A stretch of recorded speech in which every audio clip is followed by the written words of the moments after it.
Nós vamos estudar hoje Gênesis capítulo 28. E nós vamos ler então os primeiros versos do capítulo. E depois vamos, durante a mensagem, ler os demais versos do texto. E assim vamos dar sequência às nossas exposições, tá bom? Então, Gênesis capítulo 28. Gênesis 28. Diz assim o texto da palavra de Deus. Isaque chamou a Jacó e, dando-lhe a sua bênção, lhe ordenou, dizendo: não tomarás esposa dentre as filhas de Canaã. Levanta-te e vai a Padã-Arã, a casa de Betuel, pai de tua mãe, e toma lá por esposa uma das filhas de Labão, irmão de tua mãe. Deus Todo-Poderoso te abençoe, te faça fecundo e te multiplique, para que venhas a ser uma multidão de povos, e te dê a bênção de Abraão, a ti e a tua descendência contigo, para que possuas a terra de tuas peregrinações, concedida por Deus a Abraão. Assim despediu Isaque a Jacó, que se foi a Padã-Arã, a casa de Labão, filho de Betuel, o arameu, irmão de Rebeca, mãe de Jacó e de Esaú. Vendo, pois, Esaú que Isaque abençoara a Jacó e o enviara a Padã-Arã para tomar de lá esposa para si, e vendo que ao abençoá-lo lhe ordenara, dizendo: não tomarás mulher dentre as filhas de Canaã, e vendo ainda que Jacó, obedecendo a seu pai e sua mãe, fora a Padã-Arã, sabedor também de que Isaque, seu pai, não via com bons olhos as filhas de Canaã, foi Esaú à casa de Ismael, e além das mulheres que já possuía, tomou por mulher a Maalate, filha de Ismael, filho de Abraão, e irmã de Nebaiote. Vamos orar? Senhor, nós estamos diante da Tua palavra, santa, bendita, palavra inspirada pelo Teu Espírito Santo, para que o Teu povo, ao longo dos séculos, pudesse conhecer a Tua vontade. E é isso agora, ó Deus, que nós rogamos a Ti, que nos faças conhecer o Teu querer, a Tua vontade, e nos dês, ó Deus, pela sabedoria e iluminação do Teu Espírito Santo, a sabedoria que necessitamos para viver a nossa vida comum do dia a dia perante a Tua face, perante os olhos Teus, ó Pai. Assim guarda-nos na Tua presença, que as palavras dos meus lábios e o meditar do meu coração sejam agradáveis na Tua presença, Senhor meu, rocha minha, Redentor meu. Amém. Mais uma história dentro da grande história. Nós estamos expondo o livro de Gênesis desde o começo e temos visto ao longo de vários domingos no ano passado e nesse ano como é que Deus anuncia a obra da redenção a todos os povos em todos os tempos por meio da sua palavra. Então nós vimos que Deus criou o homem para o louvor da sua glória, que é a criação, e que o homem rebelou-se contra o Criador, que é a queda. E agora então, a partir do momento da queda, o Senhor vem trabalhando para reunir para si um povo, que é a redenção que Ele faz, é a salvação que Ele faz, é a maneira como Ele opera ao longo dos séculos e une num só corpo, numa só igreja, esse povo que Ele vem salvando. Só que quando a gente olha para a história desse povo, ela não é uma história de heróis. Ela não é uma história de homens de imenso caráter, ilibado, retos. Ela não é uma história de homens que se superam diante dos outros homens por causa do seu poder, por causa da sua força, por causa da sua própria condição. Ela é uma história de homens falíveis, ela é uma história de homens cheias de pecados, é uma história de homens que, quando nós lemos, nos decepcionam. Domingo passado nós vimos a história dos dois irmãos, dos dois filhos de Isaac, Esaú e Jacó. E não vimos só a história deles, mas vimos a história dos 4 personagens da família. E vimos que os 4 não merecem nada. Nós vimos um pai que é motivado pelos seus apetites e que é traído pela sua cegueira. E ele então resolve desobedecer uma profecia dada por Deus anteriormente de que o filho mais novo governaria sobre o filho mais velho. Não, eu vou dar a bênção para o mais velho, é o que eu quero. E a vontade dele é para superar, o desejo dele é de superar a vontade de Deus. Mas Deus não deixa. Vimos uma mãe que produz para o seu filho o engano.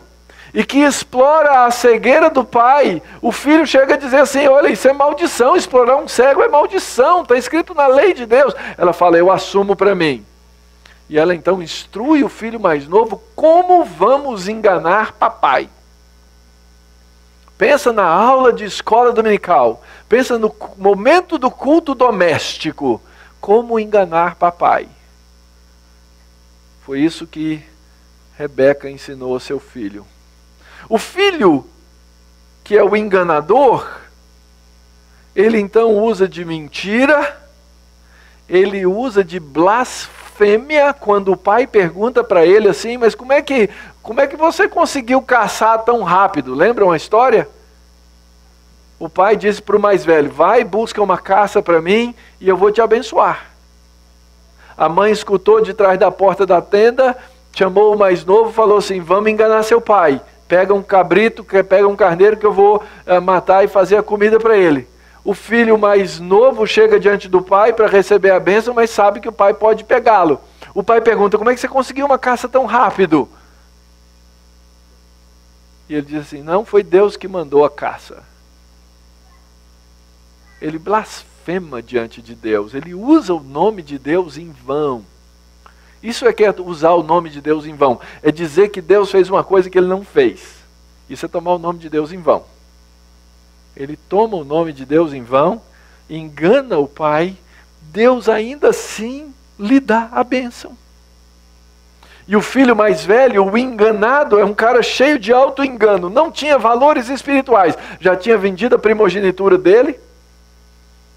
Pouco estava preocupado com a palavra de Deus, ele estava preocupado em ser ou receber a bênção para receber o dinheiro, assim como o outro. Os dois, na verdade, são enganadores. E nós vimos então no final da história que na nossa fraqueza faz ressaltar a graça de Deus. Ou seja, Ele nos dá fé apesar de nós. Ele nos abençoa apesar de nós. Ele nos dá esperança apesar de nós. E a Escritura é muito clara em dizer por que Deus faz isso. Está lá em Romanos capítulo 9. Eu amei a Jacó e eu me aborreci de Esaú. E o que é que explica o amor de Deus? Não há como explicar o amor de Deus. Não há como explicar o porquê do amor de Deus. O fato é que Deus ama e Ele ama quem quer. E quando Ele ama, Ele faz essas coisas. E nós então vimos a graça incansável de Deus. A graça incansável de Deus que não desiste de nós. E no capítulo de hoje, essa graça incansável nos fala de um Deus que nunca nos abençoa. Como é que a gente abre a porta para entender o texto? Eu tenho que ler o finalzinho do capítulo anterior. O verso 46 do capítulo 27, que é outro engano. Rebeca chega para Isaac, seu marido, e fala assim, eu estou aborrecida da vida, marido. Por quê? Por causa dessas filhas de Et. Se Jacó tomar esposa entre as filhas de Et, tais como essas, as filhas dessa terra, de que me servirá a vida? Deus me livre. O Esaú já fez isso, agora se o Jacózinho faz isso, eu me mato. Mas nós já lemos quais eram as verdadeiras intenções dela. Quais eram? O irmão prometeu que ia fazer o quê? Matar Jacó. Esaú tinha prometido que ia matar o irmão. E ela então faz essa cena diante do marido, para o marido dizer, manda ele embora. Ele sai de cara limpa, ele sai fugido, mas ele sai fugido e eu protejo meu bebê mais uma vez. E ela então pretende proteger o seu filho através de uma cena. Gente, aquela família foi uma família triste. Uma família cheia de padrões de pecados. Esses que não deveriam fazer parte da nossa vida. Ambiente de intriga, de conivência, de preferência, de pragmatismo, de mentira, de trapaço, de engano. A vida é um aprendizado. Os filhos aprenderam com os pais a fazer essas coisas. Eles não aprenderam sozinhos. Eles tiveram uma escola. E ainda que nós acreditemos na doutrina da depravação total do coração humano, talvez ninguém precisasse ensinar, eles aprenderiam sozinhos. Muitas vezes nós somos as escolas nas quais os nossos filhos aprendem. Como é que você resolve isso, queridos? Você resolve isso passando a viver uma vida de confissão. Você precisa confessar aos seus filhos os seus pecados, porque eles foram vítimas dos seus pecados. Para que então eles possam entender, peraí, então agora mudou na vida do meu pai, agora mudou na vida da minha mãe? Mudou. Então agora você vai passar a viver uma vida de piedade, santidade, sinceridade e arrependimento. Você nunca vai poder parar de se arrepender diante do Senhor. Nunca. Mas às vezes parece ser fácil me arrepender diante de Deus. E difícil me arrepender diante de quem está próximo de mim. Meus filhos juram que não, porque eles dizem que não lembram. Mas acho que a Denise confirma. Algumas vezes nós precisamos parar e dizer assim, perdoa. Porque nós erramos na educação dos nossos filhos. Nós cometemos pecados contra os nossos filhos. E esses pecados, eles precisam ser confessados a Deus, eles precisam ser confessados aos nossos filhos, porque nós precisamos buscar diante deles perdão. Então esse é o tema, essa é a porta que introduz o nosso texto para nos ajudar a entender o que vai acontecer logo a seguir no capítulo 2, quando o texto diz, então Isaac foi, chamou Jacó e deu a bênção e vai para outro lugar. Não toma esposa dentre as filhas de Canaã. Observe um primeiro detalhe. Primeira coisa que acontece aqui é que, se você lembrar da história anterior, o que aconteceu? Os pais de Isaac fizeram todo um trabalho para que fosse buscada para ele uma esposa que não fosse dessas mulheres dos filhos dos cananeus, para que não houvesse contaminação. Para que ele não casasse com uma mulher que não pertencesse à família da fé. Agora Isaac não estava nem aí, ele queria ir contra a profecia, e ele não estava preocupado. Só que agora que Rebeca falou, olha, eu não vou aceitar, eu vou fazer da sua vida um inferno se você deixar Jacózinho casar com uma dessas mulheres. Então agora ele vai tomar uma atitude, e ele então chama Jacó, dá a bênção, ordena dizendo, não tomarás esposa dentre as filhas de Canaã, levanta-te, vai a Padã Arã, a casa de Betuel, e de lá toma por esposa uma das filhas de Labão, irmão de tua mãe. E nós precisamos conectar a nossa história aqui. Lembra? Nós estamos estudando desde o começo de Gênesis, desde o capítulo 3, a história de duas sementes. A semente da mulher e a semente da serpente. A semente da mulher, ela é garantida apesar dos personagens com quem a gente não quer concordar nas suas atitudes morais. Mas Deus abençoa aquele filho de Isaac, e ele dá aquela bênção, a mesma bênção de Abraão é passada agora por Isaac para Jacó, e ele diz assim: Deus Todo-Poderoso te abençoe, Deus Todo-Poderoso te faça fecundo, e Deus te multiplique para que venhas a ser uma multidão de povos. Onde é que a gente já leu isso?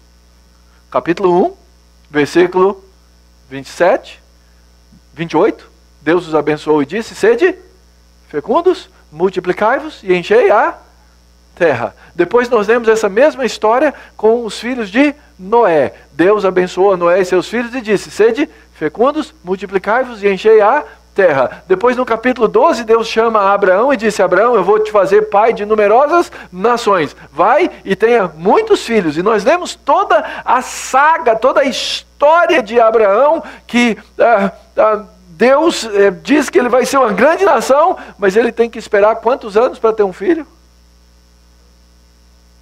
Até os 100 anos de idade.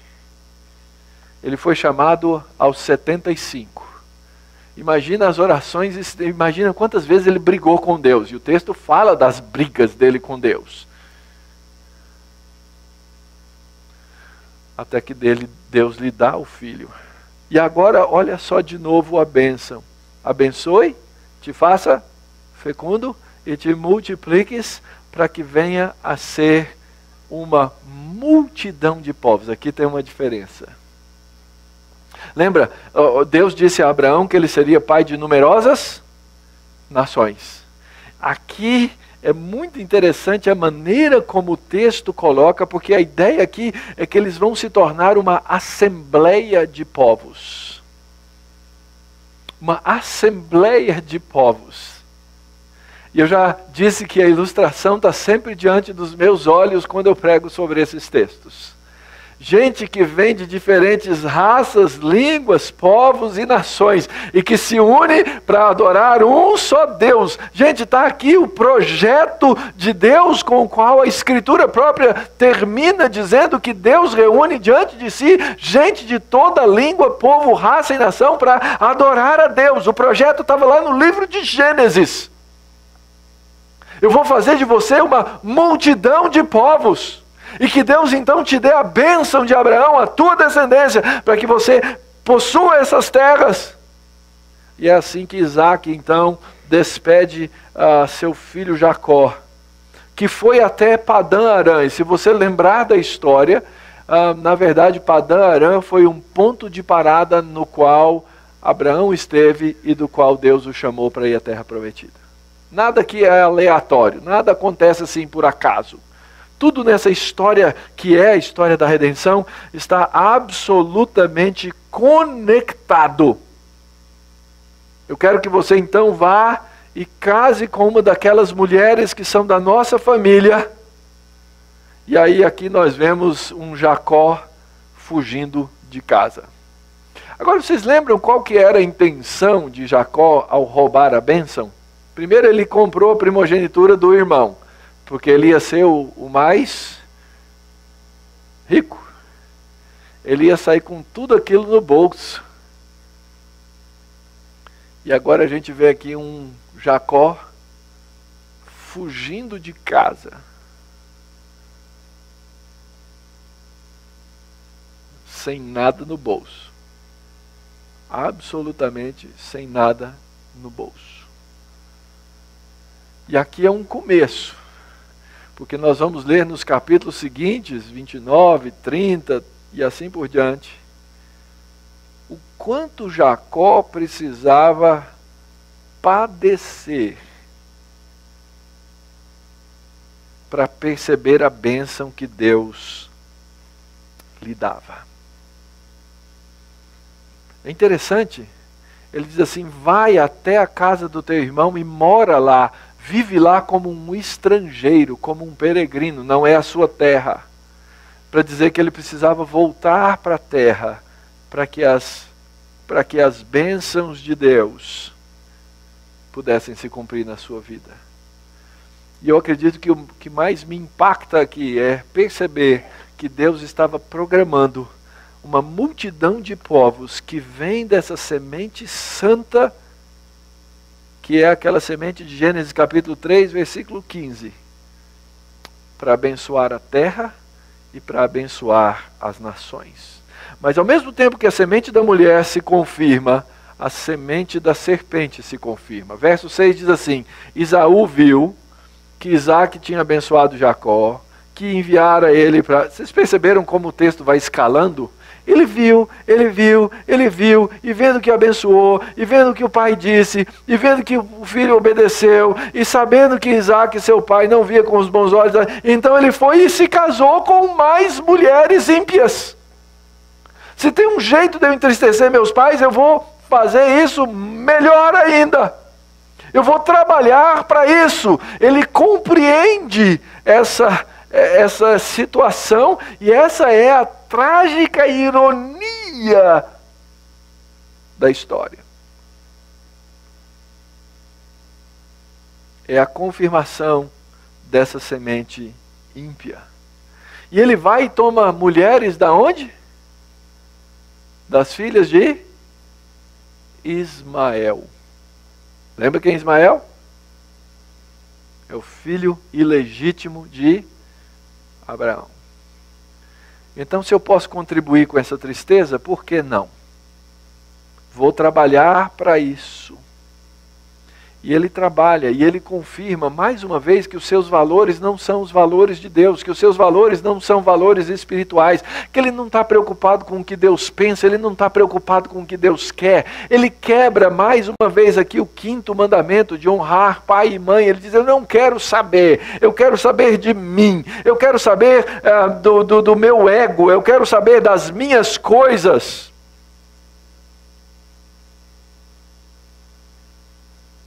A semente da serpente se confirma na falta, na ausência absoluta de valores espirituais.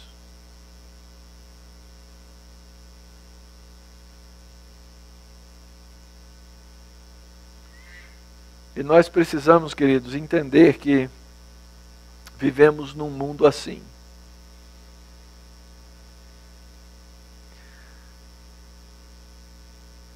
Que nós podemos e devemos orar por pessoas. Porque o Deus soberano é capaz de converter aqueles que vivem como semente da serpente em filhos de Deus. Já parou para pensar nisso? Já parou para pensar que até a sua conversão, até que Cristo te chamou, até que Ele te salvou, você vivia exatamente como esses filhos? Então nunca desista de orar e interceder diante de Deus. Nunca desista de orar diante de Deus.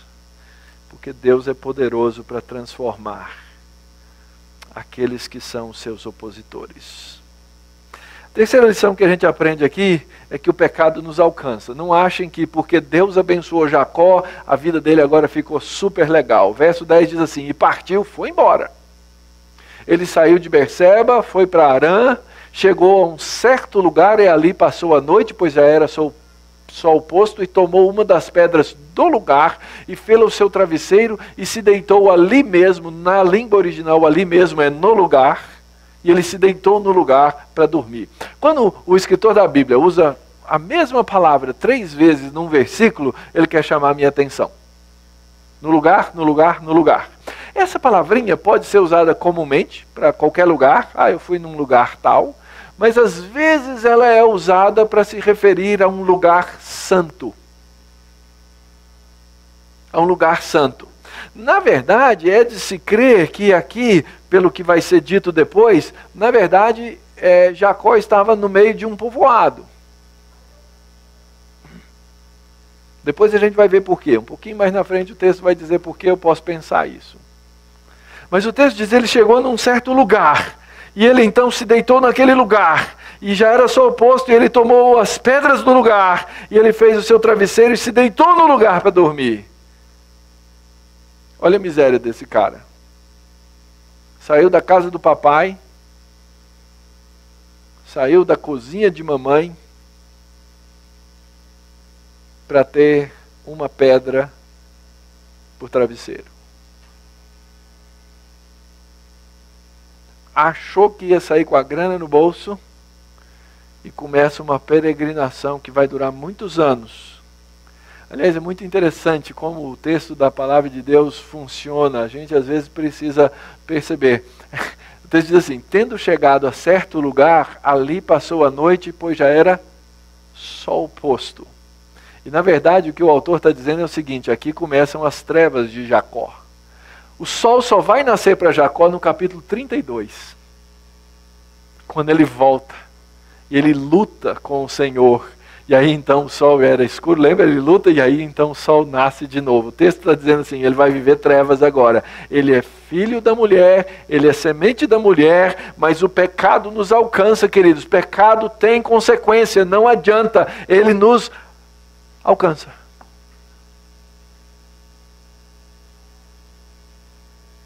Eu tenho perdão dos pecados? Tenho. Eu estou perdoado dos meus pecados? Estou. Mas pecados têm consequência. E então ele chega a esse lugar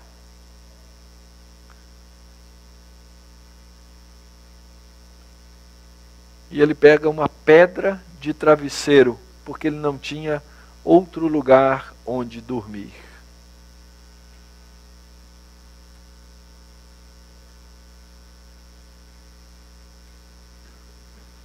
Mas esse lugar que é o começo das trevas, também é o lugar da crise, que nos ensina mais uma lição. Que ainda que o pecado nos alcance, a graça nos levanta. Verso 12 diz que ele se deitou com a cabeça na pedra. E ele teve um sonho. Deixa eu falar um pouquinho sobre sonho. Nós não acreditamos que Deus se revele em sonhos hoje. Os sonhos que aparecem na Bíblia, é interessante, a maioria deles, quando Deus se revelava em sonhos, ele se revelava a pessoas, não estou dizendo 100%, mas a maioria deles, ele se revelava em sonhos a pessoas que estavam em estresse espiritual, em dificuldade espiritual, ou a ímpios. Não é assim que ele se revelou a Abimeleque, não é assim que ele se revelou ao padeiro, não é assim que ele se revelou a Nabucodonosor, sempre em sonhos. Interessante, né? Nós não devemos nos impressionar muito. E essa então foi uma dessas situações em que um homem, longe de Deus, Deus usa um sonho para revelar-se a ele. E o texto diz assim: eis posta na terra uma escada, cujo topo atingia o céu, e os anjos de Deus subiam e desciam por essa escada, e perto dele estava o Senhor, e lhe disse. Como é que funciona essa escada? Ele viu, aliás, aparece de novo, 3 vezes uma expressãozinha. Eis, lembra, está vendo aí? Eis posta na terra uma escada que atingia o céu. E aí na língua original diz assim: eis que os anjos de Deus subiam e desciam por ela. E no texto original diz assim: e eis que perto dele estava o Senhor. Quando aparece 3 vezes a mesma palavra num versículo, Deus quer me chamar a atenção, quer chamar a atenção do leitor para uma coisa. Então 3 coisas: sonho com uma escada, sonho com anjos que subiam e desciam, e Deus estava perto dessa escada e perto de Jacó, na verdade. Essa é a ideia do texto. Ora, o que o texto quer nos apresentar aqui? Primeiro, onde é que já apareceu a ideia de uma escada antes no texto de Gênesis? Babel. Lembra dos homens de Babel? O que os homens queriam fazer em Babel? Queriam construir uma torre que chegasse até o topo dos céus e que eles então com isso fariam o nome deles o quê? Um grande nome. Essa é a ideia dessa escada, na verdade. Isso é uma construção antiga, os chamados zigurates, que eram essas escadas para o céu. E geralmente lá no topo do zigurate eles faziam uma capelinha, que é onde você encontrava Deus.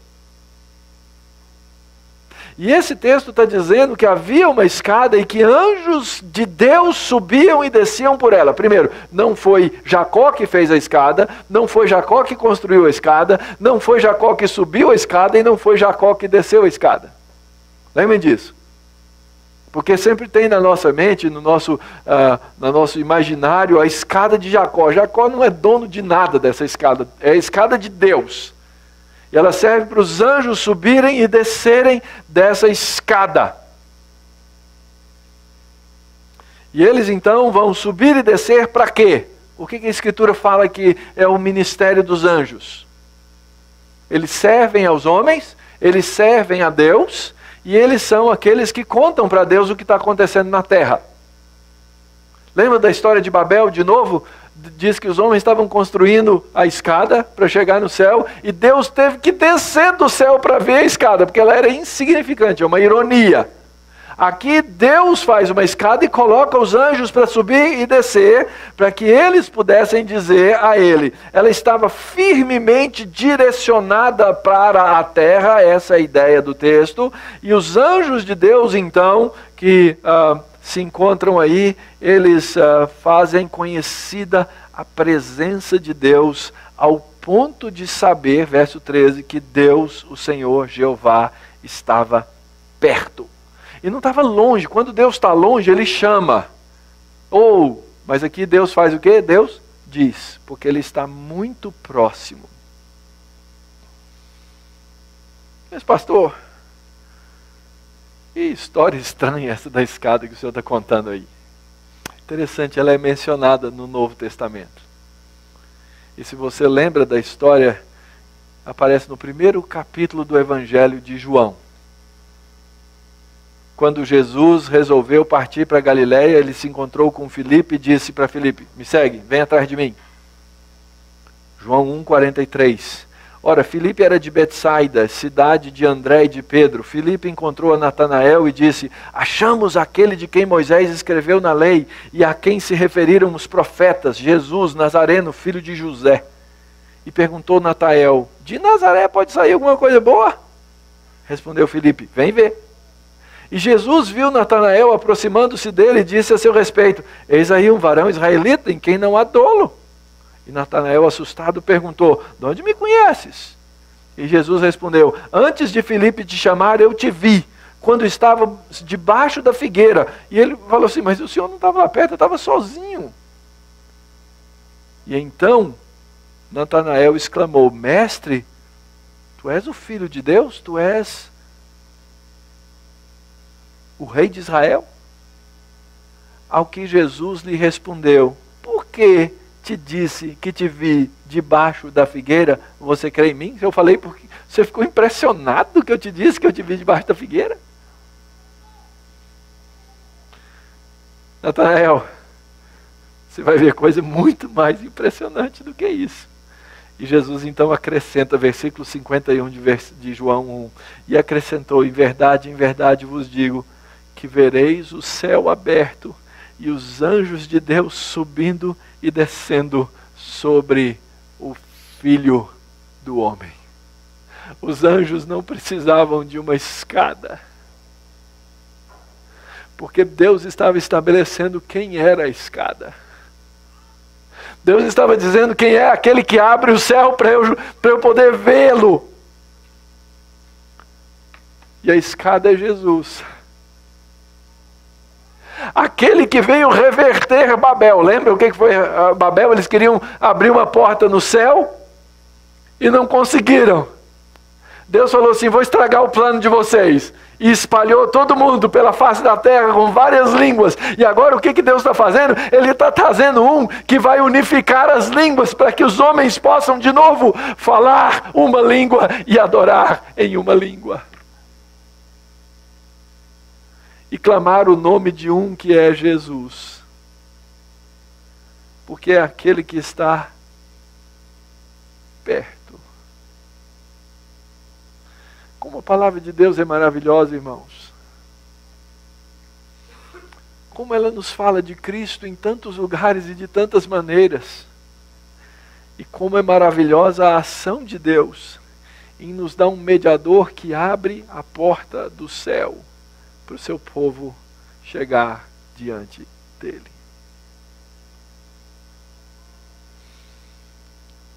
Babel revertida. Deus então no sonho faz uma promessa a Jacó. E ele diz assim: Jacó, eu vou te falar uma coisa. Eu sou Jeová. Eu sou o Deus de Abraão, teu pai. Eu sou o Deus de Isaque.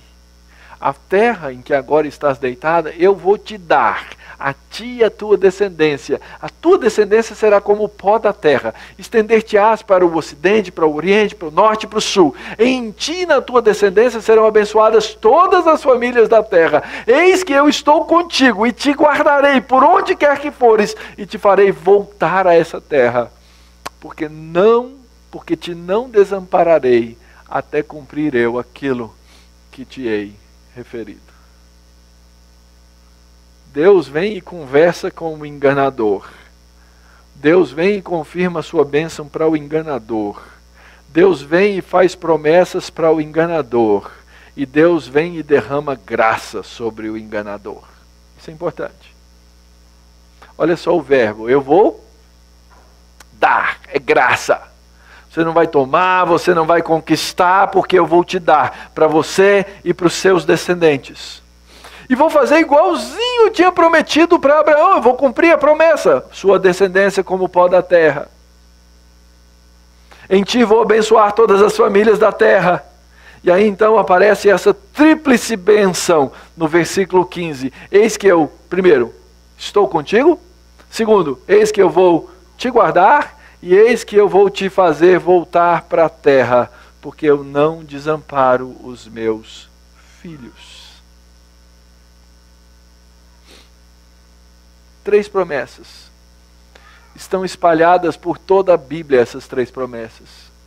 Elas são promessas que foram dadas a Jacó e aos descendentes pela fé de Abraão, aqueles que são seus filhos. Você vai encontrar no Salmo 23, você vai encontrar no Salmo 46, você vai encontrar nos Evangelhos, você vai certamente encontrar Jesus dizendo: eis que eu estarei convosco até a consumação dos séculos. Ele promete que vai estar conosco, que vai nos proteger e que vai nos fazer chegar num lugar. Está aqui o Evangelho de novo, queridos. Afinal de contas, nós somos o que aqui? Aqui é nosso destino final? Não. Aqui é a terra, aqui é o tempo da nossa peregrinação. Se você depositar as suas esperanças aqui nesse lugar, se você depositar as suas esperanças aqui nessa terra, você vai depositar a esperança no lugar errado. Nós temos uma promessa da companhia de Jesus, da proteção do Senhor e a garantia de que nós vamos chegar no destino final que Ele nos promete. Como é bom o nosso Senhor. Como é bom saber que essas promessas não são só para Jacó, mas são para o povo de Deus em todo o tempo. A graça nos levanta e a graça nos ensina a temer. E agora nós chegamos então no nome. Verso 16 diz o texto: e despertando Jacó do seu sono, disse: na verdade o Senhor está neste, ó a palavrinha, lugar. Eu cheguei aqui para deitar, fiquei com medo, arrumei uma pedra por travesseiro, mas eu não sabia que Deus estava aqui. E temendo disse: quão temível é esse lugar. Esse lugar é a casa de Deus. Esse lugar é a porta dos céus. É o lugar onde Deus está próximo. Então o lugar não identificado agora passa a ser identificado. Ele diz: é casa de Deus.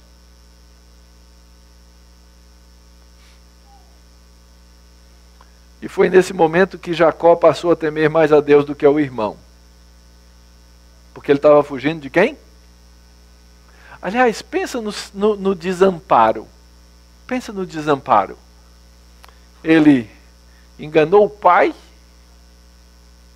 enganou o irmão, estava com medo de morrer, para num lugar, arruma uma pedra por travesseiro. E devia estar pensando assim: e se Deus existir mesmo, estou lascado. Porque Ele vai me pegar. Ele dorme sem saber que Deus estava presente. Ele acorda sabendo que Deus está naquele lugar. Ele diz: quão temível é esse lugar. Agora eu entendi o portão de Deus. É o lugar onde Deus vem.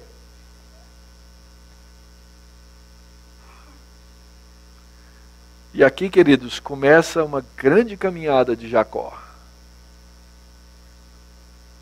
Aqui é só o primeiro passo. Observe que o texto ainda ele ainda não se refere a Deus como meu Deus, em lugar nenhum.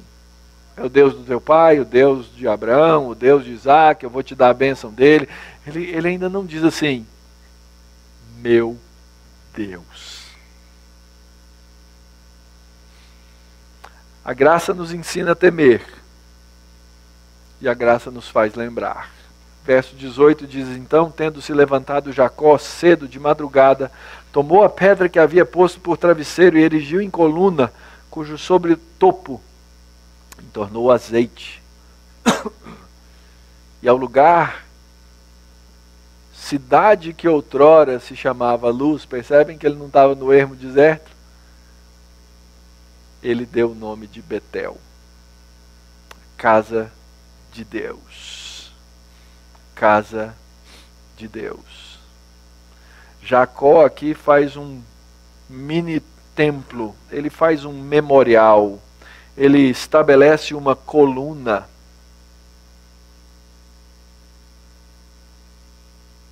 Jacó então agora pega aquela pedra, derrama óleo, fala que Deus apareceu para mim, eu não vou me esquecer mais disso. E os memoriais são importantes, queridos. Eles não devem se tornar objeto da nossa adoração, mas eles devem se tornar o objeto da nossa lembrança. Nós acabamos de fazer isso num memorial ordenado por Deus. A mesma coisa vale para o sacramento do batismo. Nós devemos deixar marcas dessas coisas. O topo da escada, lembra? Ela chegava até o topo. Agora ele derrama óleo sobre o topo da pedra. Era para lembrar da escada que ele não podia esquecer. Casa de Deus. Quando Deus falou comigo. Quando Deus me trouxe a sua palavra. Por que nós fazemos os nossos cultos todos os domingos? Eles são um memorial. Quando a gente foge da adoração junto com o povo de Deus, a gente faz o quê? A gente foge dos memoriais. A gente se enfraquece na fé. A gente deixa as coisas essenciais de lado. E por último, a graça nos faz prometer. Verso 20, fez também Jacó um voto dizendo: se Deus for comigo, e me guardar nessa jornada que empreendo, e me der o pão para comer e roupa que me vista, de maneira que eu volte em paz para a casa de meu pai, então o Senhor Jeová será o meu Deus. Percebe que ainda não é o Deus dele? E a pedra que erigi por coluna será casa de Deus, Betel. E de tudo quanto me concederes, certamente eu te darei o dízimo.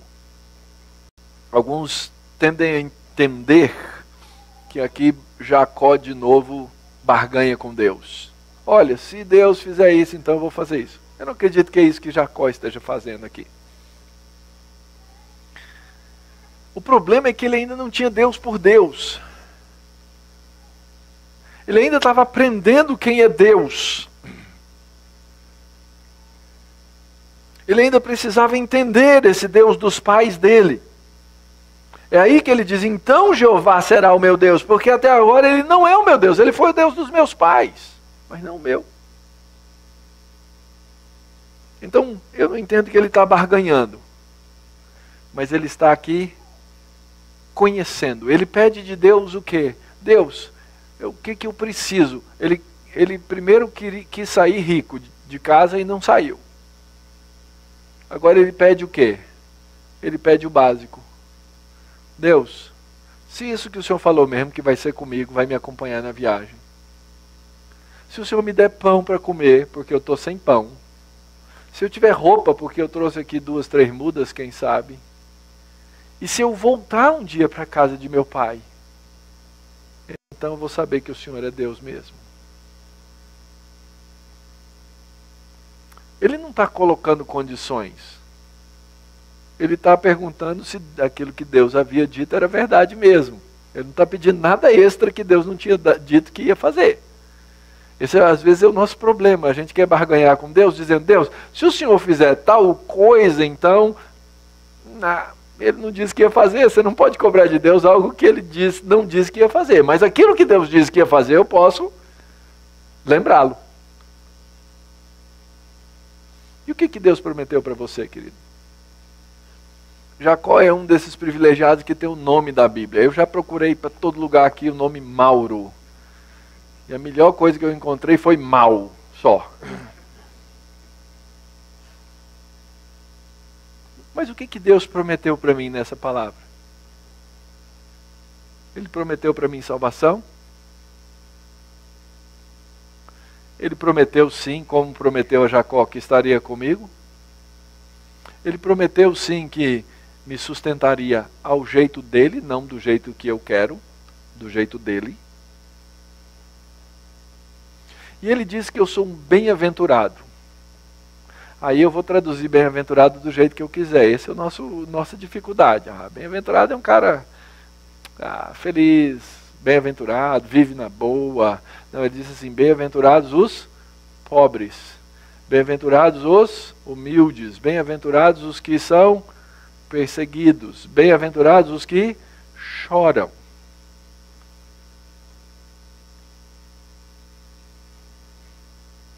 Então você pode fazer igualzinho Jacó. E dizer assim, Deus, o Senhor disse que eu sou um bem-aventurado. Você é mesmo. E se Deus te mandar perseguição, agradeça a Ele.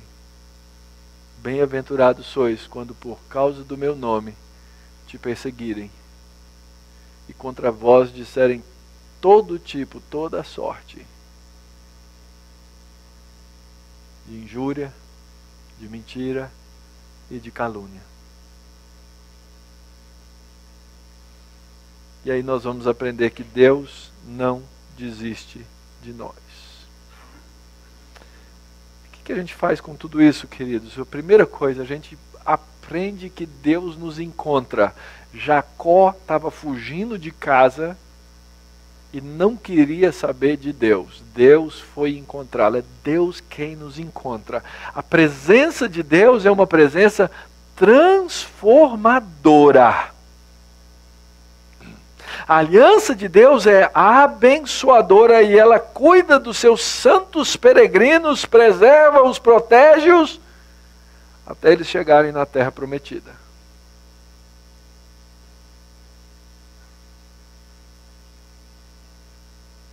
E a nossa partida para a terra prometida, ninguém sabe o dia, ninguém sabe a data, ninguém sabe a hora. Então, viva da presença transformadora do Deus que te encontrou. O caminho de Jacó foi um caminho de escuridão.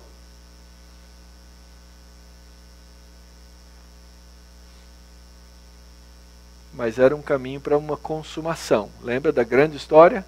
Criação, queda, redenção e consumação.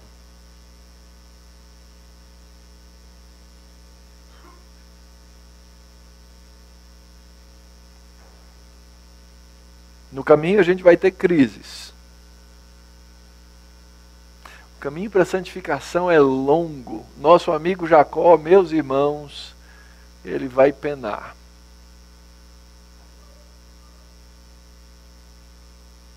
Mas quando você estiver passando por esse caminho, você precisa se lembrar de Betel, você precisa se lembrar de Cristo, e você precisa se lembrar da promessa dele. Eu nunca vou te deixar. Eu vou estar com vocês até a consumação dos séculos. Sabe quando é que a gente para de crer nessas coisas? Muitas vezes, quando a gente peca. Aí a gente pega e faz, pequei. Agora estragou tudo, Senhor. Esse poder da cruz não é suficiente, porque eu pequei, agora eu vou ter que começar do zero. Não é assim, queridos. Vida cristã não é assim. O caminho da santificação é longo, mas ele não é um caminho de regressão. Ele é um caminho de quebra quando nós pecamos, nós nos arrependemos e nós continuamos do mesmo lugar que estávamos. Porque a graça de Cristo é restauradora. Ele é presente conosco, Ele é presente com o seu povo. Ao longo dessa caminhada, o que é que Deus pede de nós? Um compromisso de adoração. Lembra? Ele fez uma coluna, e aquela coluna se torna o seu temor e o seu prazer, porque agora nós somos levados ao topo da escada por Cristo. Lembra de Hebreus? O véu rasgou-se e nós entramos com intrepidez na presença de Deus por causa de Cristo. Nosso fundamental compromisso é adorar a Deus como igreja, como corpo, como povo.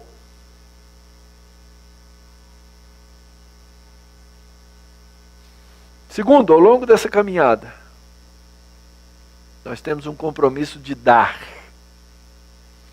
É interessante que o texto vai abordar logo a questão de dinheiro com quem? Com Jacó. Ele não era flor que se cheira. Ele era exatamente o ganancioso. Mas ele diz, Senhor, eu não posso deixar de retornar essas coisas. Então nossas ofertas, elas são de gratidão. Deus te encontrou quando você não podia dar nada.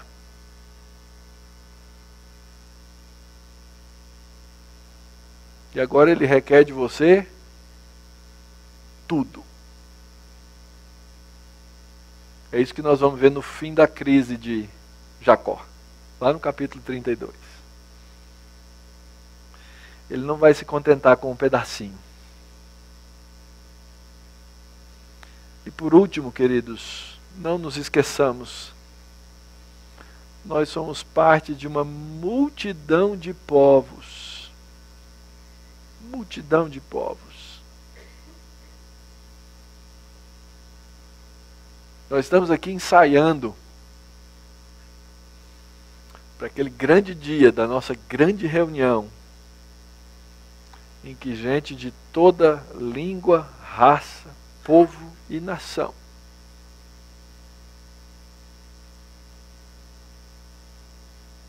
vai ser reunida pelo Cordeiro.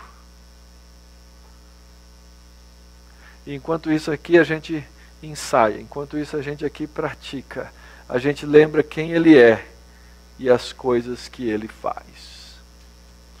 Porque Ele é o nosso Rei da Glória, Ele é o nosso Senhor. Ele entregou sua vida e Ele vai voltar em breve para aqueles que são seus. Você acabou de ouvir uma exposição bíblica na Igreja Presbiteriana da Barra Funda. Espero que você tenha sido abençoado. Se você já tem uma igreja, faça da sua igreja uma igreja intercessora pela nossa. Se você não tem uma igreja, será uma alegria recebê-lo aqui para junto podermos adorar ao Deus do Universo e ao Redentor Jesus Cristo. Para assistir outros vídeos, clique aqui e continue a ser abençoado pela Palavra de Deus.